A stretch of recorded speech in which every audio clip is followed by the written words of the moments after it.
A Worldview from London with Adam Gilchrist. Iran carries out an extreme punishment, executed for blasphemy.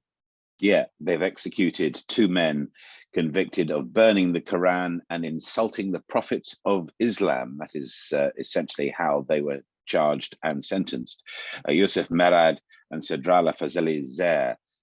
They ran some social media accounts in Iran and were accused of running a group which they had denied, but there certainly were some posts that they'd put out challenging the state of play and indeed the state. The social media accounts, according to the judiciary in Iran, were dedicated to atheism and the desecration of the sanctities.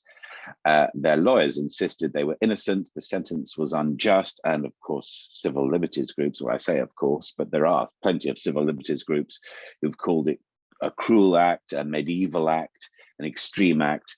The fact is, these two guys are gone, but isn't it extraordinary? Blasphemy as a law, it's a very tricky one in this day and age, and yet it's exactly that which led to, for instance, the banning of the film The Life of Brian in most of our lifetimes. And you think, wow, yes, we like to think we've moved on from the medieval times. There are perhaps other countries that are clinging to it a little bit. I won't say he's not the Messiah, just he's a very naughty boy. But I won't see this in a future episode of Bear Grylls, or maybe I will. An Australian woman lost in the wilderness, but it's about how she survived for several days. Yes, she was off to see her mum. She was driving and sort of through backwards territories of Victoria State, so right down south in Australia. It was very much the bush, it's very much wilderness. And unfortunately for her, she took a wrong turn. Her car got stuck in the mud. And in taking the wrong turn, of course, she's then off the main road.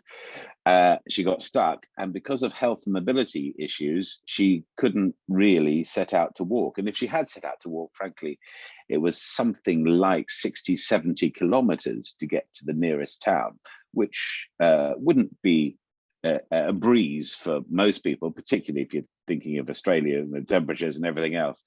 Anyway, Lillian Ip decided she would stay with her car, and in the end was rescued after 5 days, but she had survived only by eating sweets, she didn't have very many of those, and drinking a bottle of wine.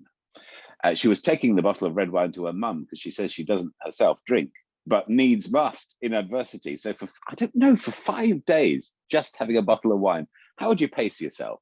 I mean, in normal course of things, how would I pace myself with one bottle of wine for 5 days? Is it a glass a day? I suppose just about, and not a generous one. So 5 nights stranded in the bush with just a bottle of wine and some sweets, and she did it. 48 years of age, Lily Nip was duly rescued, and they said, yeah, you did the right thing, staying with the car. And cheers to her. And finally, a knitted spy satellite. That's Britain's homespun space tech. Yes, we would have done this yesterday, but we had to drop the stitch.